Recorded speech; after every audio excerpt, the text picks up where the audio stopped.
Sir कल की बात नहीं कर रहा सर, रिकॉर्डिंग की बात कर रहा हूँ। ओके ओके, रिकॉर्डिंग स्टार्ट करते। तो देखिए ये जो क्लास आपको नजर आ रही है सिंपल क्लास है।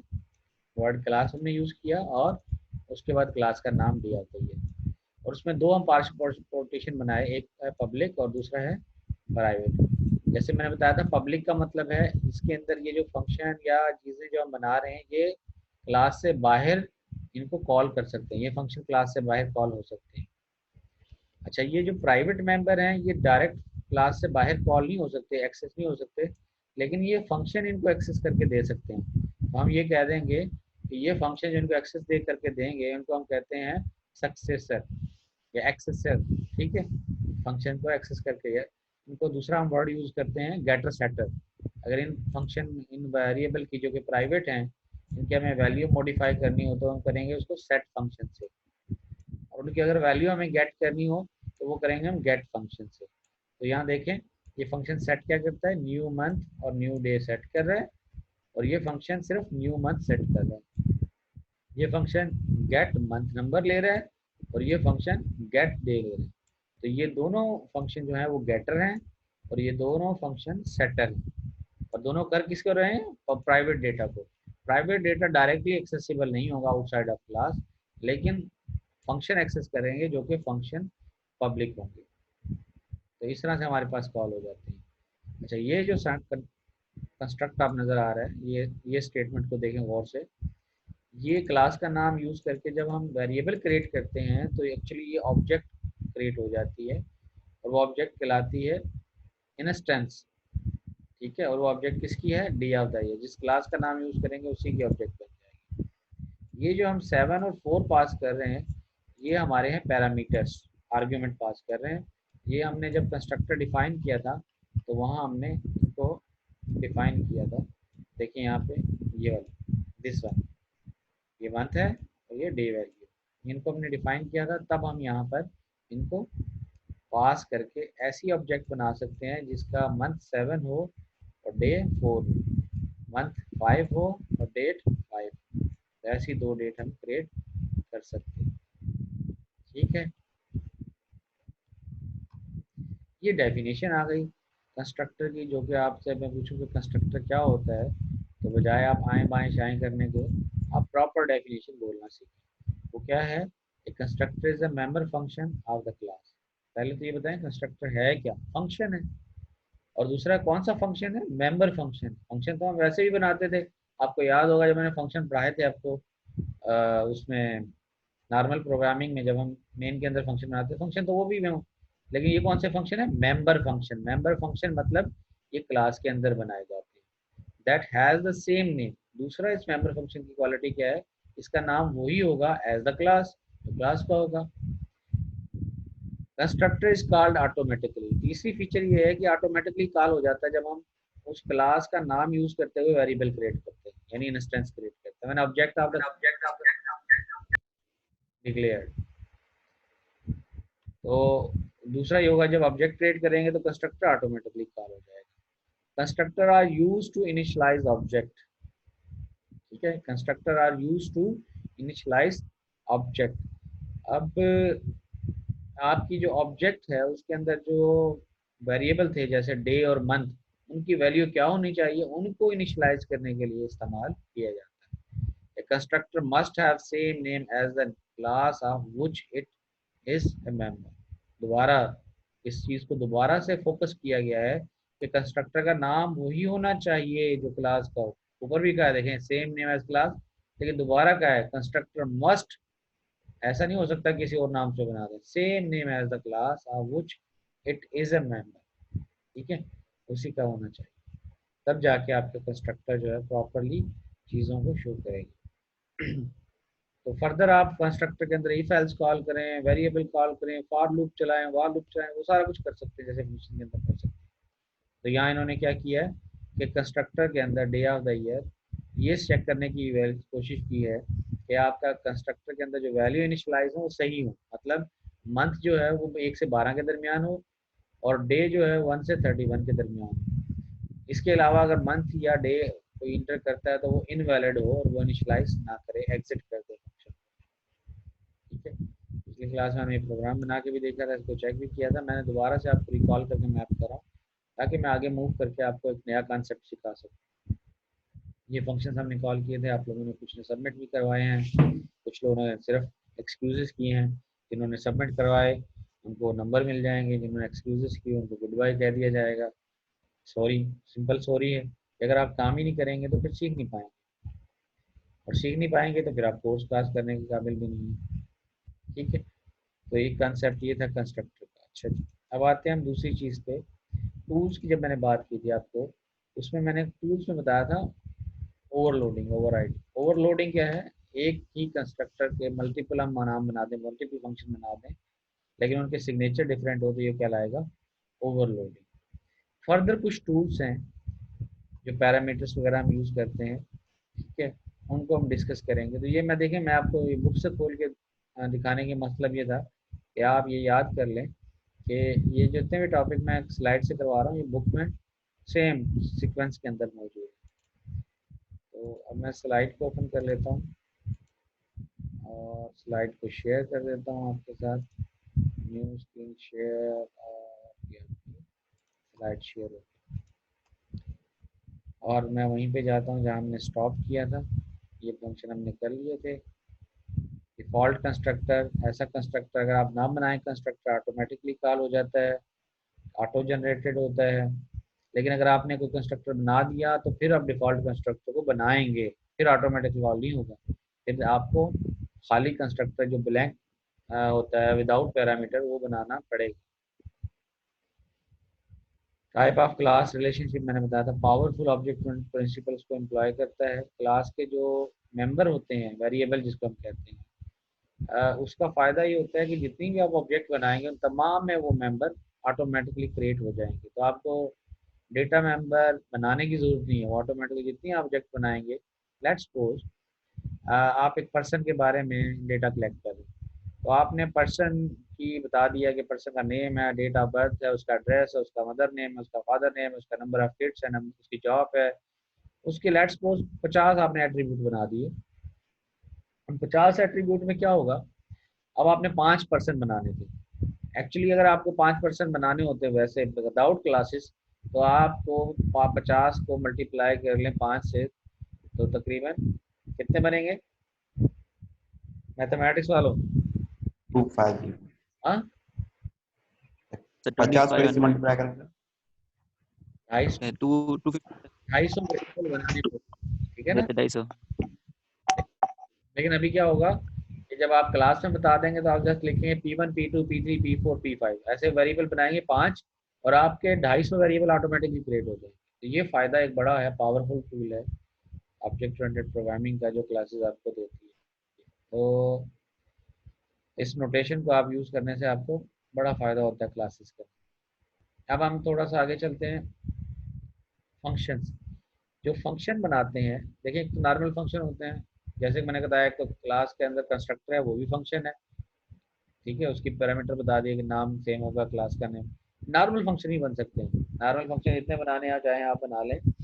उसके अंदर जो हम पैरामीटर पास करते हैं उसकी दो टाइप होती है। कोई बताएगा डेटा पैरामीटर जब फंक्शन के अंदर पास करते हैं उसकी दो टाइप किस तरह की होती है? फंक्शन से मैंने पढ़ाए थे आपको, ये चीज़ करवाई थी, कोई भी पढ़ने वाला स्टूडेंट जो बाकी, क्वेश्चन रिपीट करें। मैं ये कह रहा हूँ जो पैरामीटर हम पास करते हैं फंक्शंस के अंदर उसकी दो टाइप्स हैं। Call by reference and call by value. Good, Sohail बता रहा है कॉल बाय रेफरेंस और कॉल बाय वैल्यू, जो कि बिल्कुल जवाब दुरुस्त है। हम दो तरह से पैरामीटर की वैल्यू पास करते हैं। कॉल बाय रेफरेंस का मतलब ये होता है कि हम बताते हैं कि वो जो हमने पहले पैरामीटर बना दिया था उसकी नई वैल्यू नहीं देते, बल्कि वो वहीं से उठा लेता है पीछे वाले, ठीक है। और कॉल बाय वैल्यू क्या होता है, एक्चुअली हम पास करते हैं। इसकी अगर आपको लेमैन एग्जांपल में समझाऊं तो यूँ समझ लें कि आपको याद होगा, आप नाउन और प्रोनाउन जब इंग्लिश में सीखते हैं टीचर ने सिखाया होगा। मिसाल अगर आप बता रहे हैं my best friend, Aslam is my best friend, Aslam speaks Urdu, Aslam play hockey, Aslam go to school regularly, Aslam is a very happy guy, he is a very supportive, Aslam. अब जब मैंने असलम असलम यूज किया तो मैं कर रहा था कॉल बाय वैल्यू, और जब मैंने कहा ही तो अब मैं क्या कर रहा हूँ, उसी को रेफर कर रहा हूँ असलम को, ठीक है, जिसको हम प्रोनाउन यूज करते हैं। तो जब मैं उसी को रेफर कर रहा हूँ जो पीछे वेरिएबल बन चुका है तो वो कहलाता है कॉल बाय रेफरेंस। और अगर मैं नई चीज बना के वैल्यू बना के दे रहा हूँ बार बार तो वो है कॉल बाय वैल्यू। तो वो दोनों काम जो आप उसमें करते थे वो आप कंस्ट्रक्टर बनाते वक्त भी कॉल बाय रेफरेंस और कॉल बाय वैल्यू कर सकते हैं। और क्लास के जो मेंबर फंक्शन होते हैं, क्लास के मेंबर फंक्शन, उनके अंदर भी आप कॉल बाय वैल्यू और कॉल बाय रेफरेंस कर सकते हैं। तो ये आज का हमारा टॉपिक है जिसको हम कहते हैं पैरामीटर पासिंग मेथड्स। कौन कौन से हैं? Efficiently, efficiency of parameter passing is based on the call by value and call by reference। अब call by value का क्या है? requires copy be made, overhead है ये, ठीक है। और call by reference क्या है? place holder for actual argument, most efficient method। मिसाल के तौर पे लेट्स सपोज मैं आपको कहता हूँ यार एक न्यूज़पेपर है उसमें एक आर्टिकल है वो पढ़ो, तो आप कहते हैं सर न्यूज़पेपर कहाँ से मिलेगा, तो मैं कहता हूँ लाइब्रेरी में टेबल 1 नंबर 1 पे रखे हैं, जाओ वहाँ पे देख के पढ़ लो। एक स्टूडेंट जाता है पढ़ के आ जाता है, दूसरा स्टूडेंट जाता है पढ़ के आ जाता है, तीसरा स्टूडेंट जाता है पढ़ के आ जाता है। तो एक ही न्यूज़पेपर मल्टीपल स्टूडेंट यूज कर सकते हैं, ठीक है। तो उसको हम कहेंगे कॉल बाय रेफरेंस। आपको जगह बता दी कहाँ पर रखा है, उसको आप जाके यूज करें, तो हमें उसकी मल्टीपल कॉपीज बनाने की जरूरत नहीं। और दूसरा तरीका क्या हो सकता है कि मैं कहता हूँ अच्छा ये आर्टिकल लाओ, उसकी फोटो कॉपियाँ कराओ, सबको एक एक कॉपी दे दो, तो ये कहलाएगा कॉल बाय वैल्यू। हमें कॉल बाय वैल्यू में क्या करना पड़ता है, कॉपी बनानी पड़ती है। अब एक स्टूडेंट जो है उसने शरारत ये की कि उसको जब मैंने सवाल पूछा कि जी बताएं पाकिस्तान रेजोल्यूशन कब पास हुई, तो उसने कहा 1940 में। अब उसको याद नहीं था, उसने कर दिया 1950 में। अब मैंने जब कहा भाई 1950 तो आपने सवाल गलत लिखा, तो आप कहेंगे सर, वो कहेगा मेरे पेपर पे सर देखो 1950 लिखा हुआ, अपने पेपर को चेंज करके 1950 कर दे, अगर हम कॉल बाय वैल्यू करें। लेकिन अगर मैं कॉल बाय रेफरेंस करूंगा तो अगर वो चेंज करेगा तो सब स्टूडेंट्स को वो चेंज नजर आएगी, तो इसको हम कहते हैं कॉल बाय रेफरेंस। तो देखें बेनिफिट समझ में आ गया आपको। कॉल बाय वैल्यू का नुकसान ये है, एक तो ये है कि कॉपी बनानी पड़ेगी, ओवरहेड हो गया। दूसरा ये है कि वो अपनी चेंज अगर कर ले अपने पास तो वो दूसरों को चेंज नजर नहीं आएगा, क्योंकि एक ओवरहेड है जो इनकंसिस्टेंसी जनरेट करेगा। एक स्टूडेंट कहेगा कि 1940 थी, दूसरा कहेगा 50 थी। अब वो 50 वाले ने अपने पास 50 की हुई है जबकि 40 वाले के पास कॉपी पे 40 है, तो दोनों में झगड़ा हो जाएगा। लेकिन अगर एक ही कॉपी होती तो फिर हम जहाँ चेंज करते तो वो चेंज वैल्यू दूसरे को नजर आती, तो ये कन्फ्लिक्ट रेजोल्यूशन के अंदर भी फायदा हो जाता है। दूसरा इंपॉर्टेंट पॉइंट ये है कि कॉपी कराने की जरूरत नहीं पड़ेगी, तो मतलब ये है कि मेमोरी ओवरहेड नहीं है हमारे पास। मेमोरी में हमने वेरिएबल एक ही जगह पे रखा, उसी जगह से सारे एक्सेस कर रहे हैं। So you don't need to create a copy again and again for that particular variable, उसी कॉपी को आप यूज कर रहे हैं और इस तरह से मेमोरी आपकी ऑप्टिमाइज हो जाएगी। Call by reference is good thing for that, most efficient है इसको हम कहते हैं। क्यों मोस्ट एफिशिएंट है? क्योंकि मेमोरी को ऑप्टिमाइज करता है और इनकंसिस्टेंसीज को भी अवॉइड करता है। अब वर्ड इनकंसिस्टेंसी समझ में आ गया होगा, जैसे मैंने कहा एक ने चेंज करके उसको 50 कर लिया, दूसरे के पास 40 ही, तो ये इनकंसिस्टेंसी जनरेट कर दी। Negligible difference for the simple type, जो सिंपल टाइप होती है हमारी उनमें तो इतना फर्क नहीं पड़ता। लेकिन अगर आप एरे कोई बना रहे हैं और उसके अंदर 50 एलिमेंट है और उसको आप कॉल बाय वैल्यू कर रहे हैं और 50 लोगों को पास कर रहे हैं, तो 50 को मल्टीप्लाई करें 50 को, इतनी मेमोरी आपको चाहिए होगी। लेकिन अगर आप उसको कॉल बाय रेफरेंस कर रहे हैं और 50 वैल्यू है, तो आप 50 को क्या 1000 लोगों को भी पास कर दें वो फंक्शन, तो आपको मेमोरी सिर्फ 50 वेरिएबल के लिए ही चाहिए। तो ये बड़ा एडवांटेज है और class type variable, clear advantage. तो कॉल बाय रेफरेंस डिजायरेबल है, specially for large data type जैसे क्लास है, एरे है, वेक्टर है, इस तरह की चीजों के लिए। ये पॉइंट समझ में आया सबको? Yes sir. यस यस सारे बोल दे रहे हैं तो मैं समझ जाऊंगा सबको आया। Yes sir. Yes sir. Yes sir. Sir ये yes sir. Call by value में कॉपी क्यों चाहिए होती है दोबारा बनने के लिए? कॉपी इसलिए चाहिए होती है, जब हम फंक्शन में कॉल बाय वैल्यू करते हैं ना, तो एक्चुअली हम कॉपी करके वैल्यू कर रहे होते हैं, एक नया वेरिएबल बना रहे होते हैं। वो सेम वेरिएबल नहीं होता, वो वेरिएबल ऐसे ही हो जाता है। यानी मिसाल के अगर आपने कॉपी करके दे दिया और एक्चुअल वैल्यू चेंज हो गई तो आपको तो पुरानी वैल्यू मिलेगी, नई वैल्यू आपको मिलेगी नहीं, तो कॉपी बनाता है ये मैकेनिज्म। कि कॉल बाय वैल्यू क्या मतलब है, वैल्यू पास करें बजाय कि आप बताएं कि वो जगह डेटा कहाँ है, किस मेमोरी लोकेशन पे है। और कॉल बाय रेफरेंस में हम करते हैं मेमोरी लोकेशन बता देते हैं कि वेरिएबल किस मेमोरी लोकेशन पे रखा है। तो मेमोरी लोकेशन तो एक ही होगी सब फंक्शन के लिए, सब क्लासेस के लिए, तो जब भी वो जाके एक्सेस करेंगे वो सेम ही वैल्यू मिलेगी। हाँ अगर चेंज होगी तो सब कुछ चेंज नजर आएगी।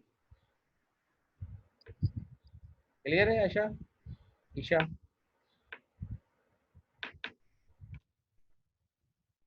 ये कॉन्सेप्ट क्लियर हुआ नहीं? Yes sir. ठीक है। तो कहीं हमें ज़रूरत होती है कॉल बाय वैल्यू की, जब हम चाहते हैं कि हम जो वैल्यू पास कर दें जी बस सर। उसका मसला है, उसके बाद वो चेंज कर सके, वो आज़ाद हो, कहीं हमें ऐसी ज़रूरत होती है तो हम कॉल बाय वैल्यू यूज़ करेंगे। लेकिन कहीं हमें रेफरेंस की ज़रूरत होती है। मिसाल के तौर पे कैलकुलेटर में हर प्रोसेसिंग के लिए, हर इंस्ट्रक्शन प्रोसेसिंग के लिए हमें कॉल बाय वैल्यू की ज़रूरत है। हम नहीं चाहते मेमोरी को चेंज कर दे, दूसरे लोगों को भी वो चेंज मिले। लेकिन अगर मैं आईपी एड्रेस की बात करूं, एलएमएस की बात करूं, कि एलएमएस का जो आईपी एड्रेस है वो कॉल बाय रेफरेंस होना चाहिए। कि मैं आपको एक आईपी देता हूँ, वो आईपी एड्रेस क्या है, रेफरेंस है कि वो किस कंप्यूटर के ऊपर डेटा रखता है।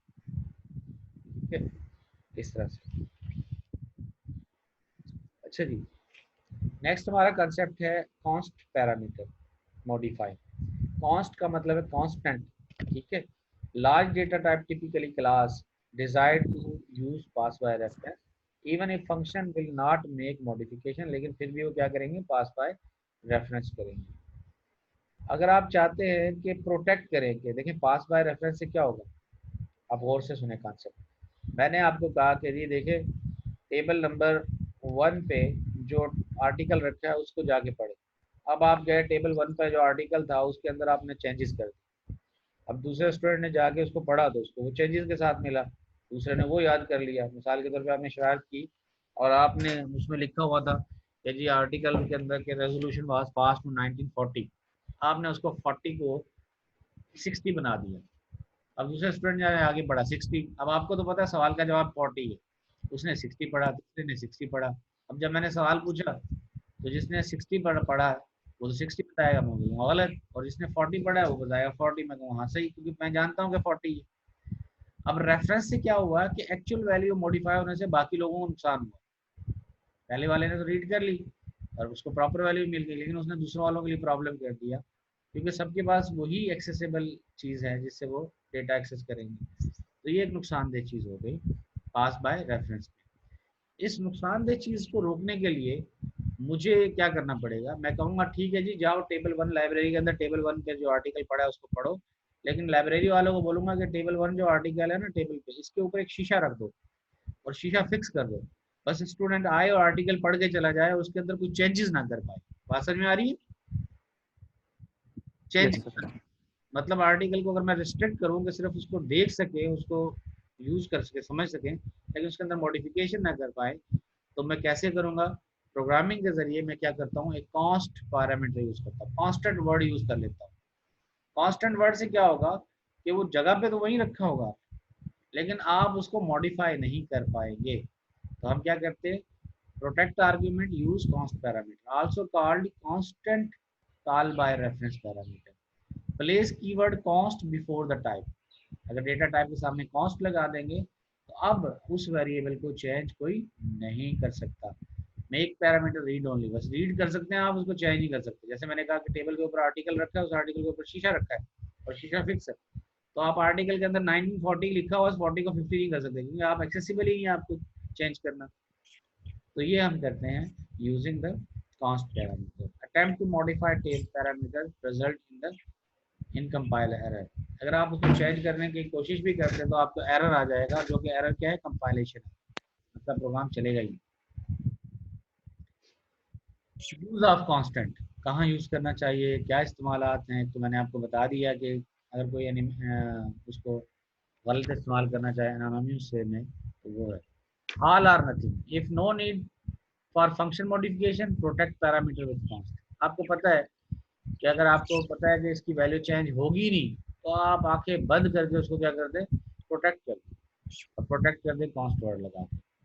मिसाल के तौर पे ऐसी कौन सी चीज़ है जिसको आप कहते हैं जिसकी वैल्यू चेंज नहीं होगी, ऐसा कोई वेरिएबल बन सकता है? ऐसा वेरिएबल जो सबके लिए कॉमन हो। सर पाई सर, पाई की वैल्यू सर होती है जो। गुड, पाई की वैल्यू, पाई की वैल्यू सबके लिए कांस्टेंट है। तो अगर हम पाई का वेरिएबल बनाएं तो पाई के साथ क्या लगाएं, कॉन्स्ट लगा दें। समझ में आ रही है बात? तो पाई की वैल्यू सबको क्या बनेगी, 3.14 स्टैंडर्ड Yes, वैल्यू। sir. ठीक है, 3.14. हाँ, तो यस यस सर। चेंज ना कर सकते। तो इसी तरह से अगर आप मिसाल के तौर पे मेरे पास जो स्टूडेंट है क्लास में, जो टोटल रजिस्टर्ड स्टूडेंट है, वो पैरामीटर में कॉन्स्ट बना दूँ, इसका मतलब है ना फर्दर मैं स्टूडेंट रजिस्टर कर सकता हूँ और ना ही मैं डिलीट कर सकता हूँ। तो उसको क्या करते हैं, जो सीएमएस रजिस्ट्रेशन वाले जब कोर्स रजिस्टर कराते हैं तो उसको क्या बना देंगे, कॉन्स्ट बना देंगे। तो टीचर उसको चेंज नहीं कर सकता। ठीक है, इसी तरह आपकी जो सीजीपी होती है वो आप देख तो सकते हैं लेकिन चेंज नहीं कर सकते।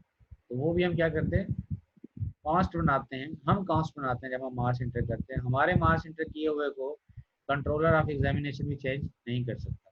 ठीक है, हाँ स्पेशल परमिशन के साथ वो चेंज कर सकता है, लेकिन वो बताएगा कि वो क्यों चेंज कर रहा है। तो इस तरह से आपकी डेटा के ऊपर हायरार्की बना सकते हैं और वो हायरार्की डिफाइन कर सकते हैं। वो हम डेटाबेस में जब पढ़ते हैं हम लोग तो वो हम बताते हैं कि वो किस तरह से पास कर सकते हैं। लेकिन फिलहाल अगर हम देखें प्रोग्रामिंग लैंग्वेज में, जैसे पाई की वैल्यू की, या मैंने और जिस तरह कॉन्स्टेंट आपके हैं, जी की वैल्यू है, फिजिक्स में आपने पढ़ा होगा एक्सेलरेशन के अंदर wait is equal to M G. जी क्या है, 9.8। तो 9.8 कांस्टेंट है, जी की वैल्यू कांस्टेंट रहेगी, तो उसका फिक्स कर सकते हैं। प्रोटेक्ट ऑल सच पैरामीटर, यानी सिर्फ एक पैरामीटर उसको रिस्ट्रिक्ट ना करें, ऑल पैरामीटर जिनको आप समझ रहे हैं कोई चेंज करने की जरूरत नहीं है उनको रिस्ट्रिक्ट करें। This include class member function parameter. ठीक है, इसमें वो भी आ जाते हैं जो आपके क्लास मेंबर के अंदर फंक्शन, यानी क्लास फंक्शन के अंदर अगर आप पैरामीटर उसको कॉस्ट बनाना चाहें तो वो भी आप बना सकते हैं। अब यहाँ देखें, इसकी मिसाल देख ले आगे, अगली स्लाइड में आ गई कंपेरिजन आपकी 3 यूजेस ऑफ कॉन्स्ट। मतलब एक वेरिएबल हमने बनाया पाई 3.14159 कांस्टेंट वैल्यू है, तो हम इसको बनाएंगे डबल डेटा टाइप का, लेकिन इसके साथ वर्ड क्या लगा देंगे, कॉस्ट। इसी तरह अगर हम एक स्टूडेंट है उसको डिस्प्ले करना चाहते हैं, लेकिन हम चाह रहे हैं कि उस स्टूडेंट को कोई चेंज ना कर दे, तो स्टूडेंट डेटा टाइप क्या है, रेफरेंस टाइप। ठीक है, परसेंट लगाएंगे, इसके साथ क्या लगाएंगे, Ampersand, sir. परसेंट। क्या मतलब होता है इसका, पास बाय रेफरेंस। अगर ये मैं एम्परसेंड ना लगाऊंगा तो ये हो जाएगा पास बाय वैल्यू। फिर यहाँ मैं दूंगा डेटा टाइप। डेटा टाइप हमारी क्या है, यहाँ पे स्टूडेंट की क्लास का नाम है। तो देखें स्टूडेंट क्लास क्या बन गई, डेटा टाइप बन गई। ठीक है, और कॉन्स्ट क्या है, मॉडिफायर है, जो बताता है कि इस वेरिएबल की वैल्यू आप चेंज नहीं कर सकते। इस फंक्शन के अंदर ये वेरिएबल चेंज नहीं किया जा सकता। ठीक है, क्लास स्टूडेंट है, पब्लिक मेथड आपका बना हुआ है जिसके अंदर आपने कहा शो, और शो को आप डिफाइन कर दिया क्या, कॉन्स्ट। मतलब ये शो मेथड जो है वो कॉन्स्ट है। ये फंक्शन शो जो है वो स्टूडेंट के डेटा को मॉडिफाई नहीं कर सकता। तो इसे हमने ना कर सके तो इसे रिस्ट्रिक्ट करने के लिए क्या लगा दिया, कॉन्स्ट लगा दिया। क्लियर है? तो आपने सीख लिया कि किस तरह से वेरिएबल को आप कांस्टेंट बनाते हैं, किस तरह क्लास को आप कांस्टेंट कर सकते हैं कि उसके स्टूडेंट, अगर आप क्लास के इंस्टेंस को आप रिस्ट्रिक्ट करना चाहें कि कोई फंक्शन को चेंज ना कर सके, और किस तरह से आप डिफाइन कर सकते हैं कि कोई फंक्शन कॉन्स्ट है, जो वो रिटर्न करेगा वो क्या होगा, कॉन्स्ट होगा, यानी उसके अंदर कोई चेंजेस ना कर पाए, कॉन्स्ट हो, कांस्टेंट करे। अब हम चलते हैं इनलाइन फंक्शन की तरफ। इनलाइन फंक्शन बड़ा यूजफुल है ऑब्जेक्ट ओरिएंटेड प्रोग्रामिंग में। तो इस तरह से आपको याद होगा कि हम क्लास में जब फंक्शन बनाते हैं तो फंक्शन का प्रोटोटाइप हम क्लास के अंदर देते हैं, जबकि उसको डिफाइन बाहर करते हैं। लेकिन अगर हम चाहें कि जहां हम क्लास का प्रोटोटाइप डिफाइन करें क्लास के अंदर, वहीं हम बता भी देंगे फंक्शन करेगा क्या, यानी फंक्शन की डेफिनेशन भी दे दें, तो वो कहलाता है इनलाइन फंक्शन। तो आपके जो फंक्शन होते हैं नॉन मेंबर क्या है, वो फंक्शन जो क्लास से बिलोंग नहीं करते, उसमें हम यूज करते हैं keyword inline in the function declaration and function heading as well. लेकिन अगर क्लास मेंबर फंक्शन हो तो उसमें तो हमें सिंपली क्लास के अंदर ही कोड लिख देंगे, place implementation code for the function in class definition. वो ऑटोमेटिकली क्या बन जाएगा, इन लाइन। तो इन लाइन फंक्शन क्या है? इन लाइन फंक्शन को मैं रिपीट कर देता हूँ। इन लाइन फंक्शन ऐसे फंक्शन है जो जब डिक्लेयर करते हैं तभी डिफाइन भी करते हैं। जब हम बताएं फर्स्ट टाइम फंक्शन का नाम क्या है, उस वक्त ये भी बता देंगे ये करेगा क्या, तो वो फंक्शन कहलाते हैं इन लाइन फंक्शन। ये नॉर्मल फंक्शन यानी कि नॉन मेंबर फंक्शन अलग तरह से काम करते हैं और क्लास मेंबर फंक्शन अलग तरह से डिफाइन किए जाते हैं। नॉन मेंबर फंक्शन में हमें कीवर्ड इन लाइन यूज करना पड़ेगा जब हम फंक्शन डिफाइन कर रहे होंगे, और क्लास के अंदर हमें उस फंक्शन में जब डिफाइन करेंगे वहीं उसकी इम्प्लीमेंटेशन दे देंगे, तो वो इन लाइन बन जाएगा। अगर हम बाहर इम्प्लीमेंटेशन देंगे तो वो सिंपल क्लास मेंबर फंक्शन कहलाएगा, इन लाइन फंक्शन नहीं कहलाएगा। Use for very short function only, जब हमें छोटे छोटे फंक्शन बनाने हो उनके लिए इस्तेमाल किया था। अगर कोई बड़ा फंक्शन है तो बहुत बेहतर है कि आप क्लास के बाहर बनाएं। तो हम चाहते होते हैं कि क्लास आपको छोटी सी नज़र आए और उसमें आप देख सकें कि क्लास में मेंबर फंक्शन क्या है और डेटा मेंबर क्या है। लेकिन अगर छोटा मोटा फंक्शन है तो वहीं आप डिफाइन करें और डिक्लेयर करते हैं तो वो इनलाइन फंक्शन में जाएगा। लेकिन अगर बड़ा फंक्शन है तो वो क्लास ही बड़ी होती जाएगी और वो आपको रीडेबिलिटी कंप्रोमाइज़ करती है कि स्टूडेंट क्लास के कोड को ना समझ पाए या कोई और आपका कोलिंग ना, तो वो बेहतर है कि आप क्लास के बाहर बने। Code actually inserted in place of call. होता क्या है, जब क्लास एग्जीक्यूट होती है तो जब कॉल करते हैं तो ऑटोमेटिक कोड वहाँ कॉपी पेस्ट हो जाता है। Eliminate overhead. कौन सा ओवरहेड? कि हम देखते हैं कि क्लास हमने कहीं और डिफाइन की है, फंक्शन कहीं और है, उन दोनों के अंदर लिंक बनाना पड़ता है। जब हम कंपाइल करते हैं प्रोग्राम तो लिंकर फाइल क्या करते हैं, लिंक बनाती है। लेकिन अगर कोड वहीं डाल देंगे आप, ठीक है, तो वो वहीं डालने से क्या होगा, आपका शॉर्ट हो जाएगा कोड, यानी फास्ट हो जाएगा। तो ये ओवरहेड होता है कनेक्ट करने वाला, वो ओवरहेड रिमूव हो जाएगा। It will include, it improve your efficiency, more efficient, but only when short function। लेकिन इसका ख्याल रखिएगा बड़े बड़े फंक्शन ना डालिएगा। रिकमेंडेड नहीं, ऐसा नहीं कि चलेंगे नहीं, रिकमेंडेड नहीं है, क्योंकि वो कोड की रीडेबिलिटी को कंप्रोमाइज कर, आपको कोड समझना मुश्किल हो जाएगा या आपके किसी कोलीग को समझना मुश्किल हो जाएगा। एग्जाम्पल देख लेते हैं इनलाइन फंक्शन की कैसे बनाएंगे। आपने कॉन्स्ट पाई बनाया, ये कांस्टेंट वेरिएबल है। उसके बाद आपने inline double calculate area function बनाया और उसमें पास कर दिया डबल आर। अब आप बजाय इसको कहीं और जाकर डिफाइन करने के, अगर आप वही फंक्शन को डिफाइन करें तो आप लिखेंगे डबल कैलकुलेट एरिया और उसमें रिटर्न कर देंगे पाई इंटू आर, लंबाई ज़रब चौड़ाई ज़रब पाई। ऐसे करते हैं ना एरिया कैलकुलेट सर्किल का, तो ये आप कर लें एरिया का पाई इंटू आर, आप आर आपका रेडियस है तो सिंपल आपका एरिया कैलकुलेट हो जाएगा इन शॉर्ट पे। मेन फंक्शन के अंदर जब आपको कॉल करना होगा एरिया तो आपने कहा डबल एक्स और ए एरिया, एक्स आपका पैरामीटर और ए एरिया है। तो एक कैलकुलेट करना एरिया कितना है तो आप क्या करेंगे, कैलकुलेट एरिया और उसके अंदर एक्स पास कर देंगे, तो ये एरिया कैलकुलेट ए में स्टोर कर एग्जिट। क्लियर हो गया? मैं दोबारा रिपीट कर देता हूँ। इन लाइन देखें, अगर आप फंक्शन बना रहे हैं नॉन मेंबर फंक्शन तो आपको वर्ड क्या लगाना पड़ेगा, शुरू में इन लाइन, फिर उसके बाद जो भी फंक्शन बनाए फंक्शन की डेफिनेशन दे दें और फिर फंक्शन को मेन के अंदर कॉल करें। लेकिन अगर आप क्लास के अंदर बना रहे हैं तो आपको ये इन लाइन कीवर्ड भी लिखने की ज़रूरत नहीं है। इन लाइन मेंबर फंक्शन की डेफिनेशन हम एग्जाम्पल देख लें। Member function definition typically defined separately in different file, can be defined in class definition और in class definition को हम कहते हैं inline function। Again use very short function only, मैं बार बार ये रिपीट कर रहा हूँ, शॉर्ट फंक्शन को यूज करें। लेकिन लार्ज फंक्शन में, बड़े फंक्शन बनाने में कोई कबाहत नहीं है, लेकिन मैं वही कह रहा हूँ कि उससे ये नहीं एरर आएगा, एरर नहीं आएगा, लेकिन ये है कि जब क्लास आपकी बड़ी बन जाएगी तो आपको ये समझने में दिक्कत होगी कि क्लास के अंदर क्या क्या चीज़ है, क्योंकि देखिए फंक्शन का नाम भी होगा, डेफिनेशन भी होगी। इधर आप देखेंगे कि उसकी डेफिनेशन जो अगर लंबी चली जाएगी तो फिर दूसरा फंक्शन कहाँ से स्टार्ट हो रहा है, तीसरा फंक्शन कहाँ से स्टार्ट हो रहा है, उनको रिकॉग्नाइज करने में डिफिकल्टी होगी। More efficient if two long, actually less efficient.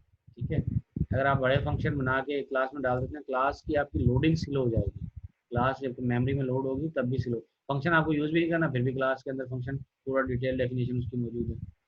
तो ये आपका लॉन्ग मैसेज फंक्शन ना यूज करने की एक वजह ये भी। क्लास के अंदर कैसे इनलाइन बनाएंगे देखें। क्लास स्टूडेंट पब्लिक, आपने फंक्शन बनाया गेट स्कोर और रिटर्न कर देंगे स्कोर।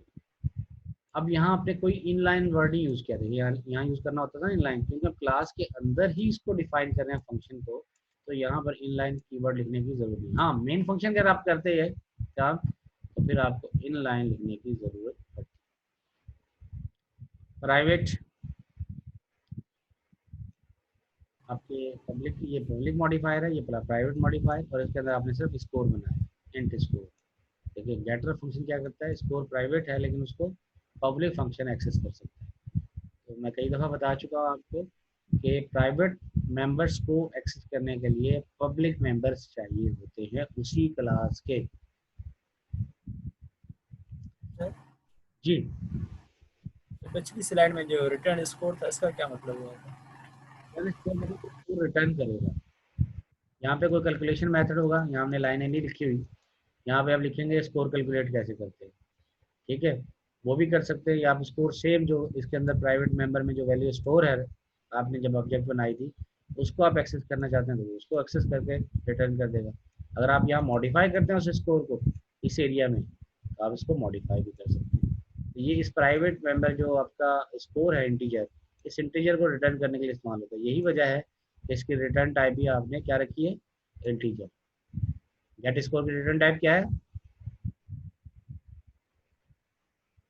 क्या है भाई?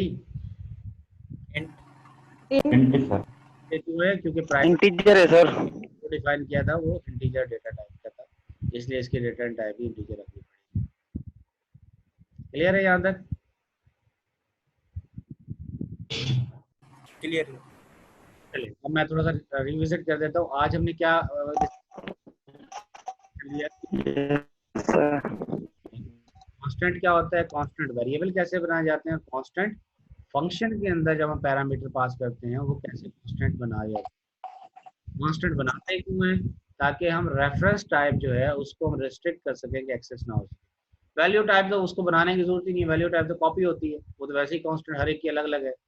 लेकिन जो रेफरेंस टाइप डेटा टाइप होती है वो तमाम स्टैक होल्डर या तमाम यूजर्स के दरमियान शेयर्ड होती है, जो क्लास के वेरिएबल होते हैं या क्लास की ऑब्जेक्ट्स होती है, उनको आपको कांस्टेंट बना के रिस्ट्रिक्ट करना होता है कि उसको कोई मॉडिफाई ना कर सके। इस वजह से आप उसको कांस्टेंट बना देंगे। दूसरा हमने फंक्शंस का पढ़ा, इनलाइन और मेंबर फंक्शन का। मेंबर फंक्शन को इनलाइन बना सकते हैं, मेंबर फंक्शन को भी बना सकते हैं और नॉन मेंबर को भी, दोनों का तरीके हमने यहाँ। अब हम आगे थोड़ा सा एक कंसेप्ट डिस्कस करेंगे स्टैटिक का।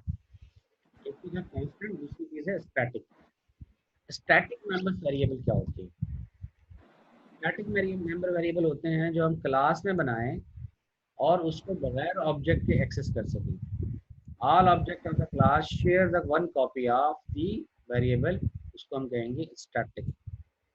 One object change all see changes, एक ने चेंज कर दिया सबके पास चेंजेस नजर आएंगे। ऐसा वेरिएबल जो कॉमन हो वो क्या कहलाएगा, स्टैटिक कहलाएगा। ऐसा वेरिएबल जो नॉन कॉमन हो, मतलब हर एक का अपना हो, वो कहलाएगा मेंबर वेरिएबल। समझ में आ रही है बात? जो हर क्लास की हर ऑब्जेक्ट के साथ अलग अलग हो कॉपी उसकी वेरिएबल की, वो वेरिएबल है मेंबर वेरिएबल। और अगर एक ही कॉपी हो क्लास की तमाम ऑब्जेक्ट के पास उसकी, तो वो कहलाएगा आपका स्टैटिक मेंबर वेरिएबल। ठीक है, यूजफुल है for tracking how often a member function is called, how many object exist at a time. अब ये जानना चाहेंगे कितनी ऑब्जेक्ट्स क्रिएट हो चुकी हैं, कितने आपके पास टोटल तमाम क्लासेस के दरमियान कोई वेरिएबल जो एक्सेसिबल है उसकी वैल्यू क्या है, तो आप क्या करेंगे, उसको स्टैटिक बना देंगे। Place keyword static before the type, double बनाएं, फ्लोट बनाएं, इंटीजर बनाएं, क्या करेंगे, उस डेटा टाइप के सामने स्टैटिक का कीवर्ड लगा देंगे। अब आपको क्लास डायग्राम्स की हायरार्की से समझ में आ जाएगा। देखिए ये क्लास है ए, इसके अंदर कुछ पब्लिक मेंबर हैं और कुछ प्राइवेट मेंबर हैं और कुछ स्टैटिक मेंबर। हमने अलग से खाना बना दिया स्टैटिक का। ये जो पब्लिक और प्राइवेट मेंबर हैं हर क्लास के, अगर एक ऑब्जेक्ट बनाएंगे आप A1, तो उसमें पब्लिक भी होगा प्राइवेट भी होगा, उसका अपना। दूसरी क्लास बना रहे हैं, ऑब्जेक्ट बना रहे हैं P2, A2, A3, A4, A5, A6, AN, आपने 10 ऑब्जेक्ट बनाई, 20 बनाई, तो उन तमाम में पब्लिक और प्राइवेट मेंबर जो है वो अपने अपने अलग अलग कॉपी होंगी, यानी अलग मेंबर होंगे। मिसाल के तौर पे A1 में एक वेरिएबल या बना लेट्स सपोज, इसमें मैं बना लेता हूँ, इसमें है आई पब्लिक में एक आई वेरिएबल है। अब इस आई वेरिएबल की मैंने वैल्यू यहाँ पर दे दी 5, ठीक है। पहली बात तो मुझे क्लास में इसकी वेरिएबल 5 वैल्यू देने की ज़रूरत नहीं, क्योंकि जब हम ऑब्जेक्ट बनाएंगे तो इसमें हर एक की अपनी वैल्यू होगी। यहाँ पर आई की वैल्यू अलग होगी, यहाँ पर आई की वैल्यू अलग होगी, यहाँ पर आई की वैल्यू अलग होगी। अब आपको यहाँ डिक्लेयर करने की ज़रूरत ही नहीं है, क्योंकि क्लास जो है ना वो ब्लूप्रिंट होता है। तो अब आप आई की वैल्यू लेट्स सपोज, इस ऑब्जेक्ट ने इस आई की वैल्यू रखी 1, इस ऑब्जेक्ट ने इस आई की वैल्यू रखी 5, इस ऑब्जेक्ट ने इस आई की वैल्यू लिखी 100। अब सबके पास क्या है, अलग अलग वैल्यू है। लेकिन एक वेरिएबल है इस क्लास में स्टैटिक, और उस स्टैटिक में आपने इसकी वैल्यू रखी लेट्स सपोज 50। अब ये 50 जो है ना, ये यहाँ भी 50 होगा, ये यहाँ भी 50 होगा, ये यहाँ भी 50 होगा, या इसके अलावा जितनी भी ऑब्जेक्ट बनेगी तमाम में वो 50 होगा। अब अज्यूम करेंगे क्लास A1 का जो ऑब्जेक्ट थी A1, उसने इस 50 को कर दिया 55। अब A2 के पास क्या होगा, 55। A100 के पास क्या होगा, उसके पास भी 55 होगा। एक ऑब्जेक्ट अगर उस वैल्यू को चेंज करेगी, सबके पास वो चेंज मिलेगा। बात समझ में आ रही है?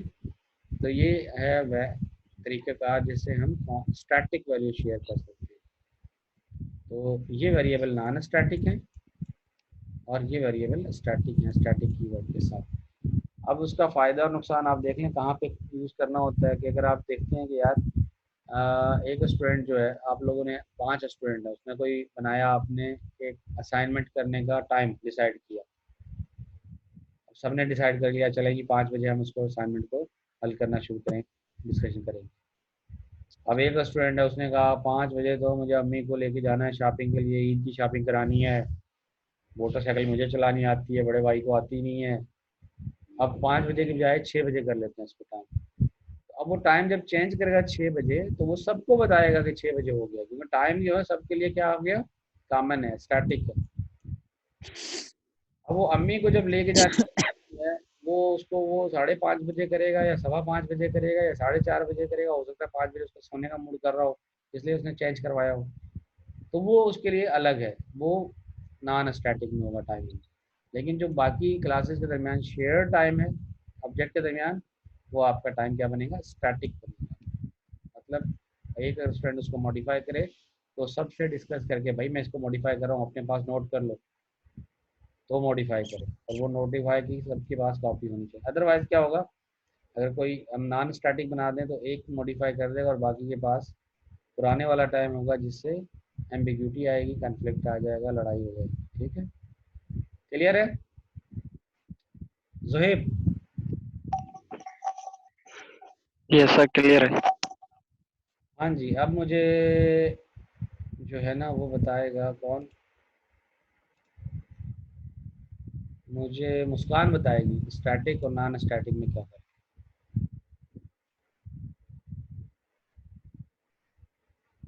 मुस्कान, मुस्कान है ही नहीं यहाँ पे। देखिए ये चेक हो जाता है स्टूडेंट कैसे, मतलब स्टूडेंट जो है वो अपना कंप्यूटर ऑन करके सो गए, है ना। मुस्कान नहीं है ना यहाँ पे, मुस्कान इज नॉट देयर। नोट कर लें बाकी स्टूडेंट। Yes sir. मैं सवाल पूछ रहा हूँ, आप जवाब नहीं दे रही।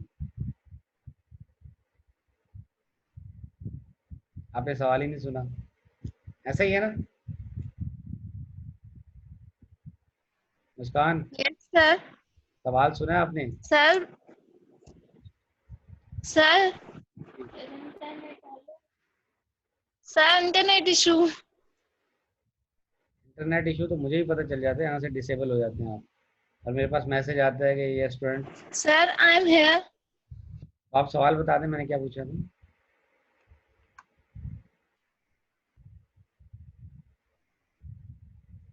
सवाल ही नहीं पता तो जवाब ही नहीं देंगे। Yes sir. सवाल ही नहीं पता तो आपने जवाब कैसे देंगे? सुमैया बताएं, सुमैया क्या सवाल पूछा आपसे? सर स्टैटिक और नॉन स्टैटिक मेंबर्स का डिफरेंस बताएं। गुड, बताएं फिर। सर स्टैटिक जो होता है वो वेरिएबल जो होता है वो कॉमन होता है और नॉन स्टैटिक में वेरिएबल कॉमन नहीं होता। और जैसे कि आपने यहाँ पर बताया कि पब्लिक और प्राइवेट के अलग अलग वैल्यूज होंगी, हर किसी में A1 A2 और जो है स्टैटिक में अगर हम 50 रख रहे हैं तो स्टैटिक में सभी स्टैटिक में 50 जाएगी वैल्यू। ग्रेट, गुड, बहुत अच्छे। चलें जी, हफीजुल्लाह बताएगा इनलाइन फंक्शन और नॉन इनलाइन फंक्शन में फ़र्क क्या होता है और इनलाइन हमें क्यों बनानी चाहिए।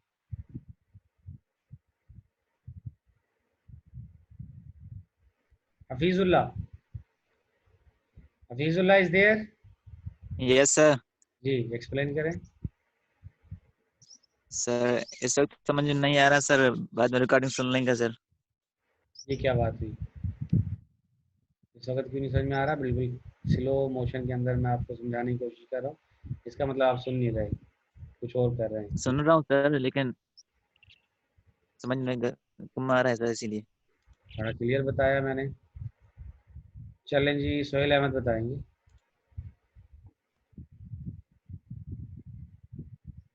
सोहेल,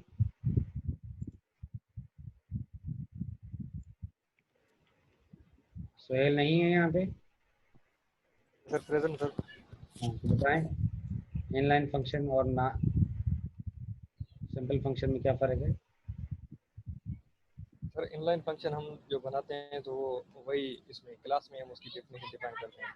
जैसे हमने इनलाइन फंक्शन बनाया तो उसकी डेफिनेशन वही बताएंगे, और जो नॉर्मल फंक्शन होता है तो उसको हम सिर्फ मेंशन करते हैं इसमें क्लास में और उसकी डेफिनेशन बाहर डिफाइन करते हैं। Good. Adnan Ali, yes sir. Adnan Ali बताएं कि कांस्टेंट कहाँ यूज़फुल है, कहाँ इस्तेमाल होता है? सर अगर हम कॉल बाय वैल्यू और कॉल बाय रेफरेंस सर दो तरीके के साथ सर हम वैल्यू जो है वो पास कराते हैं। तो अगर सर हम कॉल बाय रेफरेंस के साथ अगर सर हम कोई वैल्यू पास कराना चाहते हैं तो हम चाहते हैं कि वो वैल्यू जो है हमारी वो चेंज ना हो। रेफरेंस में हम सर बताते हैं, एड्रेस बताते हैं कि फला मेमोरी लोकेशन पर जो है वो हमारा डेटा टाइप है। तो वो हम चेंज अगर ना करना चाहें, एग्जैक्ट अगर हम वो सेम ही रखना चाहें सर वो डेटा, तो इसके लिए हम कॉन्स्ट को यूज करते हैं। Good, good, good. अगर वेरिएबल के साथ लगाएं तो वेरिएबल के साथ कांस्ट क्या करेगा, उसके वैल्यू को चेंज करने देगा? जी सर। वेरिएबल के साथ अगर कांस्ट लगाएंगे तो वेरिएबल की वैल्यू चेंज हो सकती है? कहीं भी नहीं हो सकती। सर नहीं सर, नहीं होगी। गुड। चलें जी, अब स्टैटिक वेरिएबल के साथ तो हमने सीख लिया, अब तीसरी चीज़ सीखते हैं स्टैटिक फंक्शन। स्टैटिक वेरिएबल तो हमने बड़ा सिंपल तरीका सीखा कि स्टैटिक वेरिएबल क्या होता है। जितने भी आपकी ऑब्जेक्ट होते हैं तमाम के पास इसकी एक ही कॉपी होती है, ओरिजिनल कॉपी होती है। मतलब जो क्लास में आपने उसकी वैल्यू डिफाइन की है वो तमाम के पास वही वैल्यू होगी। अगर इन ऑब्जेक्ट में से कोई भी ऑब्जेक्ट उस वैल्यू को चेंज करेगा तो तमाम अदर ऑब्जेक्ट्स के पास वो चेंज वैल्यू नज़र आएगी। ठीक है। फंक्शन क्या होते हैं? Static function is different from the member function. Member function can be static, बना सकते हैं आप उसको if no access is object data needed.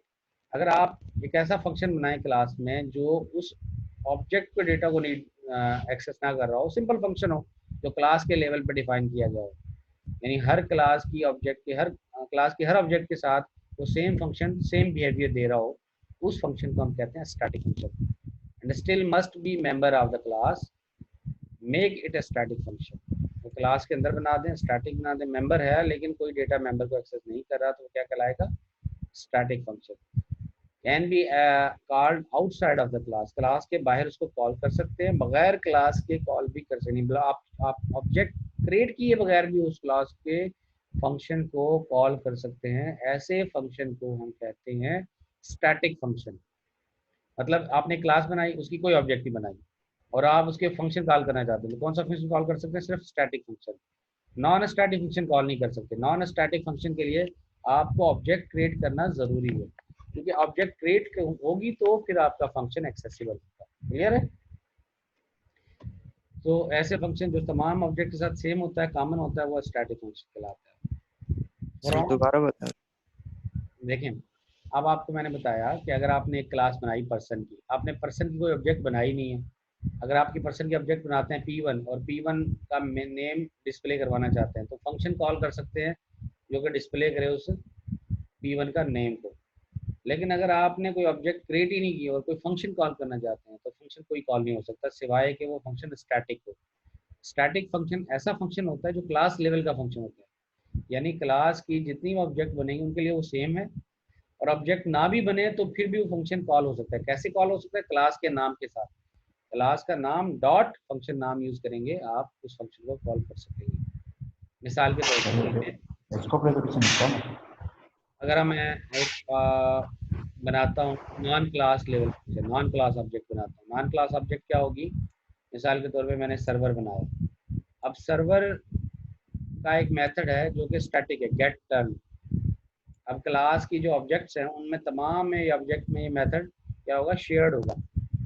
अब सर्वर के ऊपर जितने भी क्लाइंट हैं उन क्लाइंट को हर एक को एक एक दफ़ा एक्सेस करना है।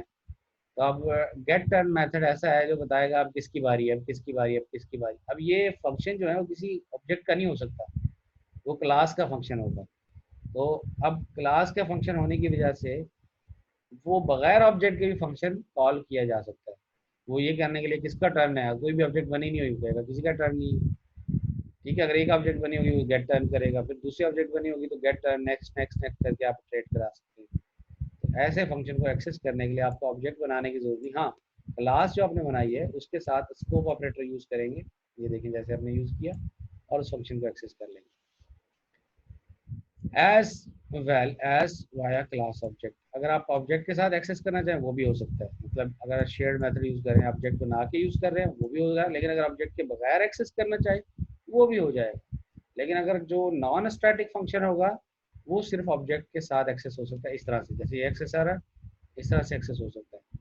लेकिन ये जो गेट टर्न है वो इस तरह से भी एक्सेस हो सकता है और क्लास के साथ भी एक्सेस हो सकता है बगैर ऑब्जेक्ट क्रिएट किए। Can only use static data. दूसरी इंपॉर्टेंट बात ये है जो स्टैटिक फंक्शन की, जो इसके अंदर डेटा होगा वो स्टैटिक होगा, वो प्राइवेट नहीं हो सकता, क्योंकि प्राइवेट डेटा तो हर ऑब्जेक्ट का अलग होता है, या नॉन मतलब प्राइवेट में रख सकते हैं स्टैटिक को भी, लेकिन वर्ड स्टैटिक होना चाहिए उस डेटा मेंबर के साथ। तो आपका डेटा मेंबर क्या होना चाहिए? स्टैटिक होना चाहिए, जो फंक्शन स्टैटिक में यूज है। अगर वो स्टैटिक में आपका स्टैटिक नहीं होगा उसको ये फंक्शन एक्सेस नहीं कर पाएंगे। इसकी एग्जांपल देख लें, एग्जांपल से और क्लियर हो जाएगा। एक क्लास आपने बनाई कोर्स, सब गौर से देखें। अब इस क्लास के अंदर आपने एक मेथड बनाया कोर्स। अभी कोर्स जो मेथड है वो तो सेम नेम वाला है जैसे क्लास का है। इसका मतलब ये हुआ कि ये मेथड है कंस्ट्रक्टर। अब आप इस क्लास के अंदर मेथड के अंदर एक वेरिएबल कॉल कर रहे हैं num underscore course plus plus. अब ये num underscore course plus plus क्या करेगा? ये बताएगा कितने कोर्सेज बन चुके। तो इसका मतलब ये हुआ कि ये जो मेंबर है स्टैटिक होना चाहिए। देखिए कहाँ डिफाइन करते हैं हम इसको, आगे चलें। हमने एक मेथड बनाया जिसका नाम है गेट नंबर कोर्स, यानी ये बताएगा कितने कोर्सेज हमारे पास अभी तक स्टार्ट हो चुके हैं। तो ये फंक्शन स्टैटिक होना चाहिए। तो हमने कहा static int get number course, जो कि रिटर्न करेगा नंबर ऑफ कोर्सेज। अब प्राइवेट में जाके देखें, आपने जो नंबर ऑफ कोर्सेज वाला वेरिएबल बनाया है वो इंटीजर डेटा टाइप का है, लेकिन उसके साथ कीवर्ड क्या लगाया? स्टैटिक, क्योंकि ये स्टैटिक फंक्शन के अंदर एक्सेस होगा, पहली बात।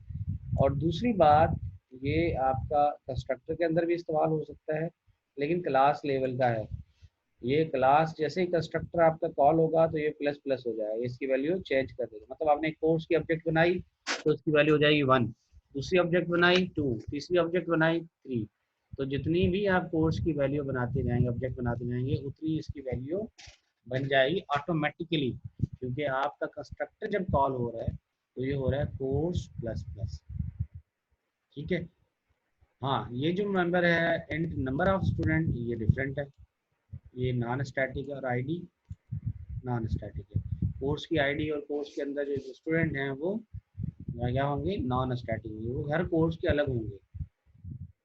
अच्छा, जब आप स्टार्ट करेंगे तो आपने क्या किया, इसको बता दिया कि number of courses, num courses कितने हैं, 0 है। शुरू में तो कोई कोर्स नहीं बना हुआ। अब जब आप कोर्स के ऑब्जेक्ट बनाएंगे तो इसमें नम कोर्सेज हो जाएगा 1, दूसरा कोर्स बनाएंगे 2, तीसरा कोर्स बनाएंगे 3 एंड सो ऑन। अब हम चलते हैं मेन फंक्शन के अंदर। मेन फंक्शन के अंदर हमने क्या किया, हमने कोर्स मैथ बनाया, बायोलॉजी बनाया, फिजिक्स बनाया, 3 कोर्स की वेरिएबल बनाए, ऑब्जेक्ट बनाई। अब हम जाके अगर ये देखना चाहें कि कोर्स गेट कोर्स नंबर यानी कितने कोर्सेज बन चुके हैं, तो ये हमें देगा 3। जब हमने मैथ ऑब्जेक्ट बनाई 1 हो गया, बायोलॉजी बनाई 2 हो गया और फिजिक्स बनाई 3 हो गया। तो ऑटोमेटिक ये, क्योंकि ये कहाँ डिफाइन है कि ये इंक्रीज होगा नम कोर्स प्लस प्लस कोर्स के कंस्ट्रक्टर के अंदर, ठीक है। इस तरह से एक्सेस होगा और ये फंक्शन है जो इसके अंदर इस वेरिएबल की वैल्यू को एक्सेस करने के लिए इस्तेमाल हो रहा है। और क्योंकि ये वेरिएबल की वैल्यू की एक्सेस करने के लिए इस्तेमाल हो रहा है तो इसलिए ये फंक्शन भी स्टैटिक होना चाहिए। तो यहाँ नोट करें कि जब हमने ये गेट कोर्स नंबर बनाया था, इस फंक्शन को हमने स्टैटिक बना दिया ताकि ये स्टैटिक डेटा मेंबर को एक्सेस कर सके। स्टैटिक डेटा नंबर सिंपल ऐसे ही होते हैं जैसे ग्लोबल वेरिएबल, इन सबके लिए एक्सेस होते हैं, लेकिन ये ज़्यादा सेफर है क्योंकि क्लास लेवल पे एक्सेस होती है। अब आपके स्टैटिक मेंबर फंक्शन की पूरी देखें, आपकी प्रोग्राम है और ये प्रोग्राम आपका पूरा डिटेल में एक्सप्लेन करेगा इन कंसेप्ट को। हम चलते हैं, पहले हमने एक क्लास बनाई जिसका नाम है सर्वर। अब एक पब्लिक मॉडिफायर के अंदर हमने एक सर्वर फंक्शन बनाया और सर्वर फंक्शन का नाम वही है जो क्लास का नाम है, उसका मतलब ये हुआ कंस्ट्रक्टर। फिर दूसरा एक मेंबर बनाया गेट टर्न, लेकिन इसके साथ क्या लगा दिया, स्टैटिक लगा दिया, मतलब ये स्टैटिक मेंबर फंक्शन। फिर तीसरा एक फंक्शन बनाया जो सर्वर 1 है, सर्व 1, इसके साथ ना स्टैटिक है ना कोई और चीज़ है, इसका मतलब ये नॉर्मल फंक्शन है जिसको हम मेंबर फंक्शन कहते हैं। फिर तीसरा एक फंक्शन बनाया वो है स्टिल ओपन, लेकिन इसके साथ क्या लगा दिया, स्टैटिक लगा दिया, तो ये भी एक स्टैटिक फंक्शन है। इसकी रिटर्न टाइप क्या है, बूलियन है, यानी स्टिल ओपन या तो रिटर्न करेगा ट्रू अगर ओपन होगा, अगर नहीं होगा ओपन तो रिटर्न करेगा फॉल्स। तो स्टैटिक बूल स्टिल ओपन आपके पास 2 तरह की वैल्यू रिटर्न करेगा। अब हम चलते हैं प्राइवेट की तरफ। प्राइवेट में हमने क्या बनाया, प्राइवेट में हमने कुछ वेरिएबल बनाए हैं। कुछ वेरिएबल हमारे स्टैटिक हैं, कुछ नॉन स्टैटिक हैं। स्टैटिक कौन कौन से हैं, टर्न, लास्ट सर्व, नाउ ओपन। दोनों, पहले टर्न और लास्ट सर्व इंटीजर डेटा टाइप के हैं और now open Boolean data type का है, लेकिन हैं तीनों के तीनों क्या, स्टैटिक। लेकिन एक वेरिएबल हमने बनाया जो कि नॉन स्टैटिक है, वो है कैरेक्टर नेम। अब ये कैरेक्टर नेम जो होगा ना, जितनी भी आप ऑब्जेक्ट बनाएंगे O1, O2, O3, जितनी भी ऑब्जेक्ट बनाएंगे उन तमाम के साथ नेम अलग होगा। O1 का अलग होगा, O2 का अलग होगा, O3 का अलग होगा। लेकिन जो टर्न, लास्ट सर्व और ओपन, नाउ ओपन है, ये तीनों में शेयर्ड होगा। ये वेरिएबल, तीनों वेरिएबल क्या होंगे, ये तीनों सेम होंगे। O1 के लिए तीनों सेम होंगे, O2 के लिए और तीनों सेम होंगे O3 एंड O4 और O5, जितने भी आप बनाए हैं ऑब्जेक्ट, ये सबके शेयर्ड होंगे। ठीक हो गया, चलेंगे अब चलते हैं अदर, क्लास के बाहर। क्लास के बाहर हमने क्या किया, हमने वेरिएबल जो आपका सर्वर था उसकी वैल्यू दे दी 0, लास्ट सर्व क्या है 0 और now open by default true कर दिया। अब हम मेन फंक्शन में गए और हमने जाके एक कंस्ट्रक्टर कॉल किया और एक सर्वर 1s1 कॉल किया। S1 का नाम हमने रखा A और इसी तरह S2 बनाया ऑब्जेक्ट, उसका नाम रखा B। अब ये A और B क्या है, 4 है, कैरेक्टर है, जो कि हर एक का अलग होता है। अब यहाँ पे एक इंटीजर हमने डेटा वेरिएबल बनाया, 2 वेरिएबल बनाए, एक है नंबर और दूसरा है काउंट। अब डू लूप लगाया हमने यहाँ पे, हमने कहा how many in your group, आप यूज़र से नंबर लेंगे और सी आउट कर देंगे योर टर्न आर, काउंट का मेथड कॉल करेगा 0 से लेके count less than number, count plus plus, मतलब ये टर्न चेंज होता रहेगा, get your turn, get your turn. तो सी आउट करेगा सर्वर गेट टर्न। अब गेट टर्न क्या करेगा 0, फिर टर्न जब चेंज होगा फिर गेट टर्न सेकंड ऑब्जेक्ट के लिए, फिर थर्ड ऑब्जेक्ट के लिए, सी आउट हैंडल कर देंगे। S1 सर्व 1, अब किसको सर्व कर रहा है, सर्व 1 मेथड है S1 के लिए। इसी तरह सर्व 1 मेथड जब हम करेंगे S2 के लिए, जब सर्व 1 मेथड फ्री कर देगा उसको गेट टर्न को, तो S2 के लिए सर्व हो जाए। तो यहाँ हमने लूप लगा दिया कि सर्वर क्लास का जो स्टिल ओपन फंक्शन है वो कब कॉल हो, जब वो ट्रू आए। ट्रू कब आएगा, जब वो ओपन होगा, और जब ओपन नहीं होगा तो वो फॉल्स आएगा। ठीक है, तो now we are closing service और रिटर्न कर देगा 0। अब इनपुट देखें, आप जब फंक्शन कॉल करेंगे तो गेट टर्न काम कैसे कर रहा है, गेट टर्न को समझें। गेट टर्न में हमने क्या किया, हमने एक टर्न डिफाइन किया, टर्न प्लस प्लस, और रिटर्न कर दिया टर्न। ठीक है, और स्टिल ओपन में हमने क्या किया, नाउ ओपन रिटर्न कर दिया, जो कि बूलियन रिटर्न टाइप का। अब ये टर्न प्लस प्लस कैसे काम करेगा, सर्व वन के अंदर देखिए। सर्व वन में हमने कहा अगर नाउ ओपन ट्रू है और लास्ट सर्व लेस देन टर्न है तो लास्ट सर्व प्लस प्लस कर देगा, और अगर नहीं तो फिर सी आउट कर देगा सर्वर का नाम, जो नाम है, और नाउ सर्विंग बताएगा अब किसको सर्व करना है। यानी ए की बारी होगी तो बी वेट करेगा, बी की बारी होगी तो ए वेट करेगा, A B A B A B अपने टर्न से चलते हैं। How many in your group, हमने कहा 3। Now your turn are 1 2 3। So serving A now serving 1, और सर्वर बी नाउ सर्विंग 2। दो थे, ए और बी, और 1 और 2 सर्व कर रहे हैं। अब आपके पास तीसरा वेट में लगेगा, क्योंकि दो ही हैं आपके पास ऑलरेडी। ए को 1 को सर्व कर रहा है ए, सर्व ए नाउ सर्विंग 1, और server B are serving now 2। अब तीसरा सर्वर आपके पास मौजूद ही नहीं है, तो आप दो क्लाइंट को ही इंटरटेन कर सकते हैं। How many in your group, आपने कहा 2। योर टर्न आर 4 और 5। दूसरा ग्रुप आया, उसने कहा मेरे पास 2 मेंबर हैं, उसने कहा आपका जो टर्न है वो है 4 और 5, क्योंकि पहले तो 3 रिजर्व हो चुके हैं। अब सर्वर ए नाउ सर्विंग 3। ठीक है, क्योंकि 1 और 2 को सर्व कर चुका है, सर्वर ए 1 को कर रहा था, फिर सर्वर बी 2 को कर रहा था। अब फिर सर्वर ए की बारी क्या होगी, 3 को सर्व करेगा, सर्वर बी 4 को सर्व करेगा, और सर्वर सी फिर 5 को सर्व करेगा, एंड सो ऑन। और 6 तो है ही नहीं अभी तक। How many in your group, आपने कहा 0। तो योर टर्न, आप टर्न ही नहीं है, ना मेमोरी नहीं है तो टर्न भी नहीं होगा। तो सर्वर ए नाउ सर्विंग 5, और सर्वर ए सर्विंग 5 करने के बाद अब 6 तो एग्जिस्ट ही नहीं करता, तो क्या करेगा, नाउ क्लोजिंग सर्विस। इस तरह से ये फंक्शन काम करेगा।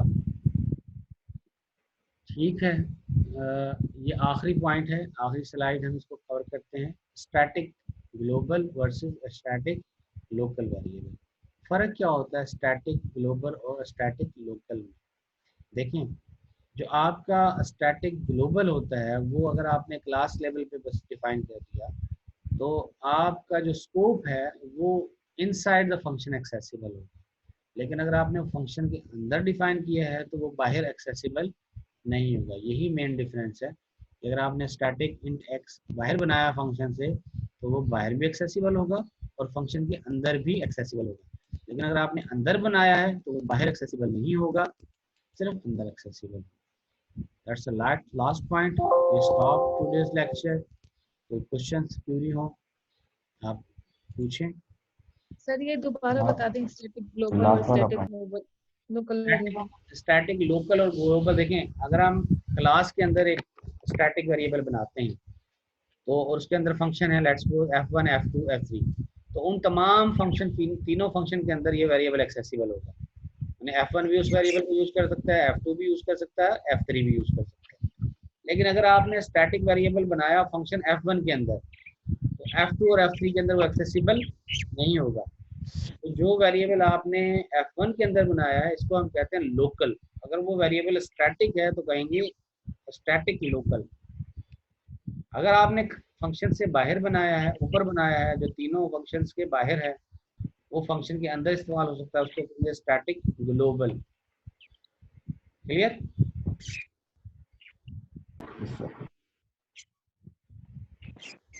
समझ में आ रही है नहीं आ रही?